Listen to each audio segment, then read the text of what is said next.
Ketika mengharap Hawa agar Adam memilih kehidupan dunia, apa kata Adam alaihissalam? Ilaiki anni, fa inni innama utitu min qibaliki. Kau pergi ke sana, udahlah nggak usah, katakan. Kau pergi sana, kata dia. Aku nih gara-gara engkau nih. Ya, tidak bisa disalahkan sebenarnya Hawa. Karena kita tahu Allah sudah menetapkan bahwasanya wanita adalah godaan buat lelaki. Dan istri, sebagaimana Allah katakan, ya ayyuhalladzina amanu inna min azwajikum wa auladikum aduwwan lakum fahdharuhum wa in ta'fu wa tasfahu wa taghfiru fa innallaha ghafurur rahim. Wahai orang-orang yang beriman, sesungguhnya ada sebagian dari istri-istri kalian, pasangan hidup kalian, anak-anak kalian yang musuh buat kalian. Fahdharuhum, hati-hati kau menghadapi mereka. Godaan dari mereka, mereka menuntut ini, mereka minta ini dan itu. Itu adalah kodratnya wanita yang memang diciptakan untuk menghiasi kehidupan ini dan mendampingi seorang laki. Tapi tetap ada sisi negatif yang kita harus hati-hati dengan mereka. Tapi kata Allah, kalau kau maafkan mereka, kau lupakan kesalahan mereka, kau ampuni mereka, itu lebih baik buat kalian. Khalli baini wa baina malaikati rabbi. Sudah biarkan antara aku dengan malaikat-malaikat Rabbku. Itu kata Nabi Adam. Biarkan sudah. Maka malaikat datang. Faqabadhuhu. Dicabut nyawanya. Wa ghassaluhu. Dimandikan Nabi Adam. Ini kita akan lihat bagaimana syariat orang setelah meninggal dunia. Malaikat datang untuk memberikan pelajaran. Karena kita tahu kisah Habil dan Qabil. Ketika Qabil membunuh Habil dan ceritakan bahwasanya kisah itu terjadi ketika Nabi Adam alaihissalam tidak ada di tempat. Beliau sudah berangkat haji dalam beberapa riwayat. Sehingga Qabil ketika itu dia nggak tahu akan melakukan apa dengan jasad saudaranya. Maka akhirnya Allah kirim burung gagak mengajarkan kepada Qabil bagaimana menguburkan jasad saudaranya. Di sini dijelaskan waqasa dimandikan terlebih dahulu. Setelah dimandikan wakafanuhu, dikasih kafan, wahannatuhu, dikafani, kafan yang udah dibawa oleh malaikat-malaikat, dan dikasih parfum, kasih minyak wangi, wahafaru lahu, kemudian digali buat Nabi Adam. Mereka udah bawa peralatan untuk menggali. Nih pelajaran penting. Wa alhadu lahu, kemudian dibikin lahat. Kuburan itu ada dua macam. Ada yang dibelah buminya tuh, tanahnya di tengah dibelah, dimasukin jasadnya. Ada yang modelnya lahat. Jadi arah kiblatnya dilobangin. Sebesar jasad-jasadnya dimasukin nantinya. Nabi Adam pakai lahat.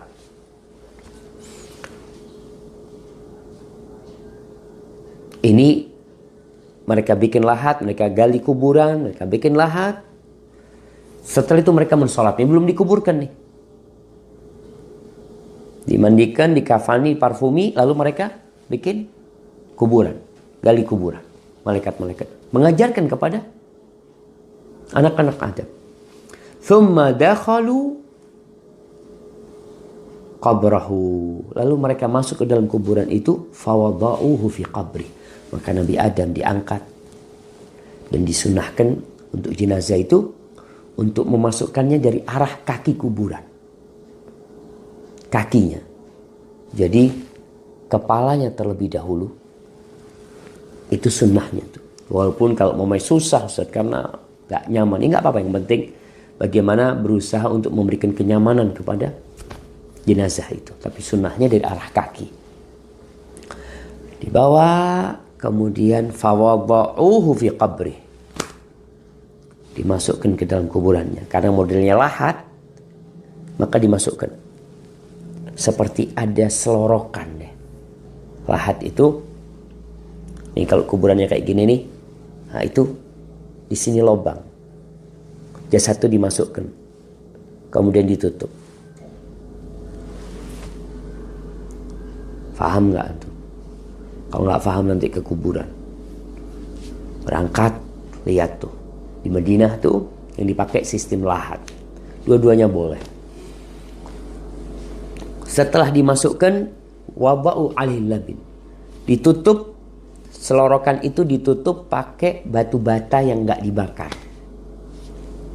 batu bata yang tidak dibakar. Agar apa? Agar ketika orang-orang menutupinya dengan tanah, maka jasadnya tidak terkena tanah langsung.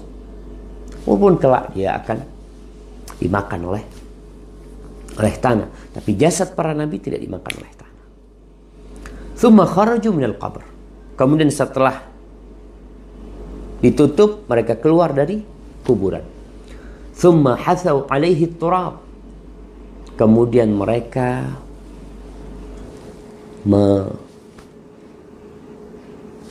mengambil tanah, menutupinya dengan tanah galian itu. Tsumma qalu. Kemudian mereka berkata, ya bani Adam, hadhihi sunnatukum. Wahai anak cucu Adam, kayak gini nih sunnah kalian. Jadi jamaah, banyak manusia yang tersesat dalam kehidupan ini ketika tidak mengikuti petunjuk yang Allah turunkan. Allah mengatakan, fa imma ya'tiyannakum minni huda faman tabi'a hudaya fala khaufun 'alaihim wa lahum yahzanun. Orang-orang yang hidup di muka bumi ini itu perlu petunjuk dari langit. Allah akan turunkan petunjuknya. Allah kirim utusan-utusannya, Allah kirim malaikatnya. Yang mengikuti dapat petunjuk. Dan tidak akan ada kesedihan. Dan tidak akan ada rasa takut buat mereka. Mereka memang ini sunnah Nabi kalian.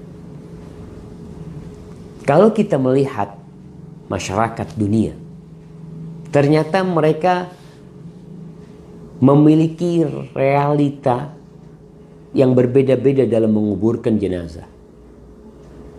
Ada yang dibakar. Jadi jenazah itu dibakar. Subhanallah. Rasul SAW mengatakan, kasru azmil mayyit ka kasrihi hayyan. Kau memotong tulangnya mayit itu seperti memotongnya dalam kondisi dia hidup. Ini dibakar, mati dibakar. Kemudian debunya ditebarkan di lautan mungkin, atau disimpan debunya. Ada yang bikin piramid untuk melihat, seperti di Mesir. Bagaimana mereka membuat piramid yang besar, kuburan. Jadi kuburan mereka ruwet sekali. Artinya dalam kondisi hidup mereka susah, mati pun nyusahkan orang banyak. Kalau kita bicara dibakar, butuh biaya sangat besar sekali. Bahkan kalau kita lihat sebagian orang itu dikuburkan dulu karena nggak punya duit. Setelah itu digali kuburannya untuk dibakar. Karena sudah punya duit. Berarti dia membebani keluarganya. Sekali lagi karena mereka tidak mengikuti petunjuk. Ada yang pakai piramid. Yang kalau Anda lihat piramid itu tinggi dan orang kalau menguburkannya harus lelah ya. Ada yang di gunung-gunung dikuburkan, di lereng-lereng bukit. Jadi bukan gali tanah, seperti gua-gua mereka menguburkan. Mungkin kalau di sini di Toraja mungkin mereka melakukan itu. Ada model apa lagi? Ya berbagai macam lah mereka lakukan. Ada yang jasadnya itu dimumikan mungkin. Sehingga ya sekali lagi, mereka seakan-akan ingin hidup lebih panjang setelah kematian mereka. Jasadnya tidak ingin dimakan oleh tanah. Mereka simpan, mereka awetkan. Padahal sejatinya bukan masalah dengan jasadnya. Masalah dengan kehidupan setelah kematian. Barakallahu fiik. Jadi kalau kita lihat apa yang dilakukan oleh umat Islam, apa yang diajarkan oleh Rasulullah SAW sesuai dengan sunnah para nabi sejak Nabi Adam alaihissalam. Dan ini berarti semua syariat. Semua syariat. Artinya dari sejak Nabi Adam sampai Nabi Muhammad SAW tidak ada perubahan dalam masalah penguburan ini. Dan kita bisa ambil pelajaran penting dari kisah tadi. Bahwasanya mengajarkan sebuah teori dengan lisan itu terkadang kurang membekas dalam hati. Tapi kalau dengan praktek itu malaikat. Anak-anak Adam melihat praktek itu. Bagaimana sejak mulai dimandikan, dikafani, dikasih parfum, kemudian mereka menggali kuburan, bikin lahat, mereka turun, mereka ambil jenazah, mereka melihat proses itu. Sehingga mereka insya Allah tidak akan lupa. Berbeda kalau kita baca sebuah teori. Cara menguburkan jenazah.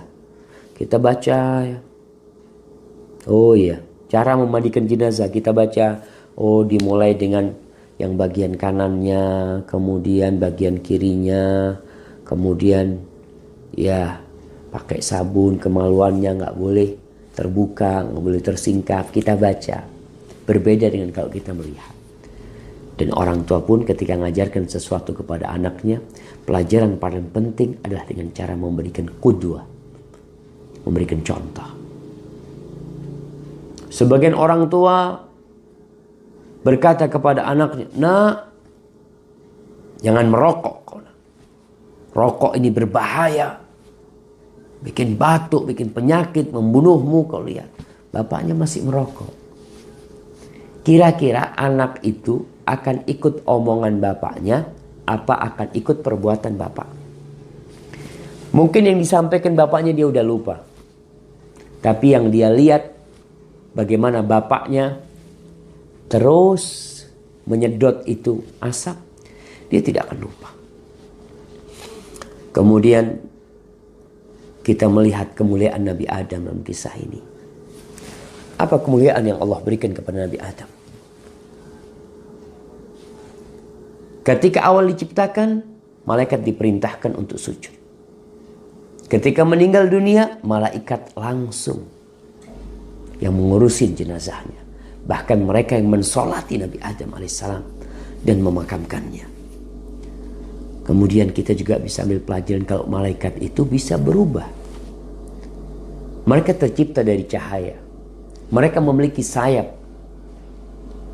Allah sebutkan ja'ilil malaikati rusulan uli ajniha mathna wa thulatha ruba. Ada yang sayapnya 2, ada yang 3, ada yang 4 sayapnya. Itu sayap malaikat. Tapi Allah berikan kekuatan kepada mereka, mereka bisa berubah dalam wujud manusia.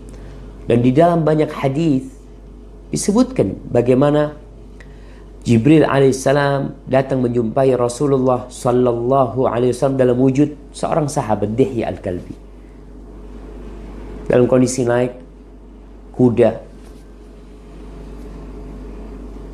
Kemudian yang terakhir, alat-alat itu sudah ada pada waktu itu. Walaupun kemudian berkembang. Karena yang dibawa oleh malaikat jelas cangkul ya. Tadi serok itu, kemudian untuk angkat tanah, itu sudah ada pada masa itu. Cuma tentunya mengalami perubahan dengan semakin modernnya manusia. Allah berikan akal kepada manusia untuk menciptakan berbagai alat yang bermanfaat. Yang kalau kita lihat ada ada alat berat ya untuk menggali sekarang. Jadi kalau mau menguburkan korban-korban bencana itu mereka udah tidak gali lagi pakai cangkul, tapi mereka pakai alat berat ya seperti itu. Tapi ala kulli hal, kita bisa ambil pelajaran penting dari kisah ini. Bahwa seorang harus berusaha menjadi orang baik agar husnul khatimah. Dosa yang pernah dilakukan, kita tetap harus mengingatnya agar kita tidak meremehkan itu dosa. Agar ingatan kita dengan dosa yang pernah kita lakukan mendorong kita untuk bertobat, untuk mendekatkan diri kepada Allah. Hadza wallahu a'lam bishawab.